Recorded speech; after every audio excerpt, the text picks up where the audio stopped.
Have you ever felt just completely drained? Not from a long day of work, but from your own thoughts? That feeling of being stuck in a loop, overthinking every single little thing? Well, today we're going to dive into what that's all about. We're talking mental exhaustion, and we're going to explore a path to untangle that inner knot. Psychologist Wang Xi put it this way, and wow, that's a powerful way to think about it, isn't it? Spiritual servitude. It suggests this exhaustion isn't just something that happens to us. It's almost like a prison we build for ourselves, thought by thought, where we end up serving our own anxieties and fears. So, does any of this sound familiar to you? That little voice that's always worried you're not doing enough? Or maybe you replay some casual comment someone made for hours trying to figure out what they really meant. Or, wanting to say no, but you just can't, and then you beat yourself up about it all night long? If you're nodding right now, you know exactly what this feels like. And honestly, this is the perfect metaphor for it. It really does feel like a tangled, impossible knot. And your first instinct, right, is to just pull and yank and try to force it free. But what happens? Every single effort just makes the knot tighter, leaving you feeling even more stuck and helpless. So how does a spiral like this even start? To really get it, let's make this real. We're going to walk through a super simple, everyday story about a woman we'll call Mei. And I have a feeling her story might feel very, very familiar. It all kicks off with something tiny, which is how it usually works. So Zhang Mei is at work. She says a friendly hello to her colleague, Sister Wang. But Sister Wang just walks right on by. Doesn't say a word. Just a simple, maybe insignificant little moment, right? Well, not to Zhang Mei's brain. Instantly, her mind just starts racing. The first thought is just pure confusion. Wait, why is she ignoring me? We're usually friendly. The brain immediately starts scrambling for an explanation. And here it is. This is the pivot. The question flips from what's going on with her to what did I do wrong? It becomes, oh no, did I do something to upset her? Was it something I said yesterday? The blame immediately turns inward. And you can almost feel that knot starting to tighten. This pattern actually has a name. It's called inappropriate internalization. It's that knee-jerk reflex to assume that you are the cause of any ripple in a relationship.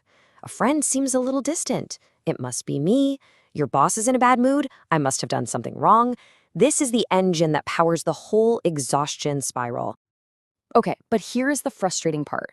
If we can see the pattern, why is it so hard to just stop, right? It's like, okay, brain, I see what you're doing. Just knock it off.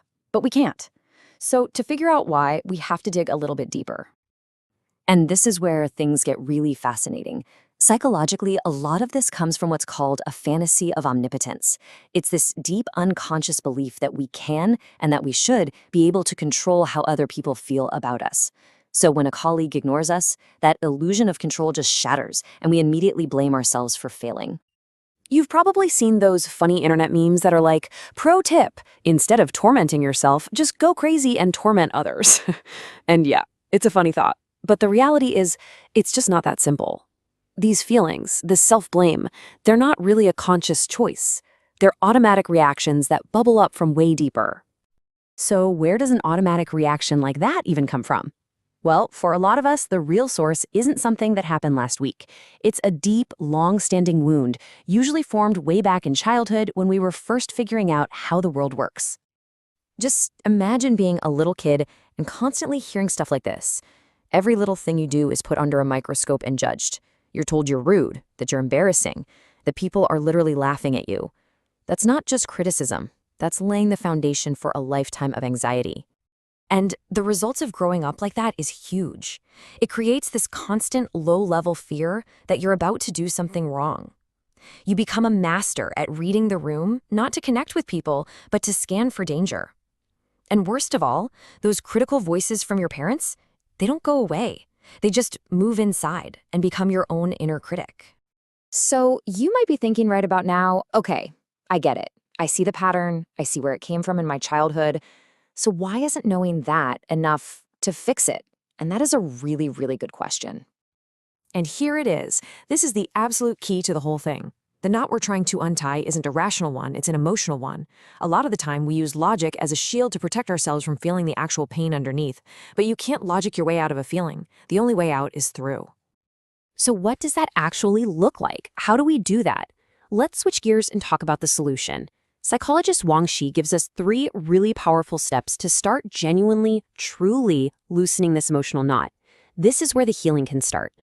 Okay, step 1, honor every single feeling. Stop pushing away those little stabs of anxiety or moments of sadness. They're not annoying. They are precious clues that are trying to tell you something. 2, engage in real interaction. Talk to someone safe about it. When you say it out loud, you're not carrying it all by yourself anymore.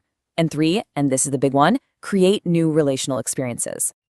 Now get this, because it's a bit of a twist. The goal isn't to magically stop feeling anxious or insecure. That's probably not going to happen overnight. The real goal is to have a new experience when those feelings show up, an experience of being supported and accepted instead of being judged or being alone with it. So let's really zoom in on this last step because honestly, it's the game changer. What does it mean to create new experiences that can actually start to overwrite that old, painful programming from the past? Okay, picture this. That old familiar feeling of, I did something wrong, pops up. But this time, instead of spiraling all by yourself, you tell a friend or therapist, and they respond with, wow, that sounds really hard. I totally get why you'd feel that way. That right there is the antidote. That moment of respect and acceptance is what starts to heal the old wound of criticism. So, to wrap it all up, here's what you really need to know. Mental exhaustion isn't a logic problem, it's an emotional wound. And because of that, healing doesn't just happen in your head by thinking differently. It happens in connection with other people. It's these new, positive, supportive experiences that, little by little, will start to loosen that knot. And it is so important to hear this. This is not a quick fix. This is a journey. And it's one that takes a ton of patience and self-compassion. It takes time. And if that knot feels way too tight to even begin to loosen on your own, seeking out a professional therapist can give you that safe space you need to get started. So I'll leave you with this question. It doesn't have to be some huge, dramatic thing. It could be as small as texting a friend you trust, or even just allowing yourself one moment of kindness instead of criticism. So what's one new experience, no matter how small, that you can create for yourself today?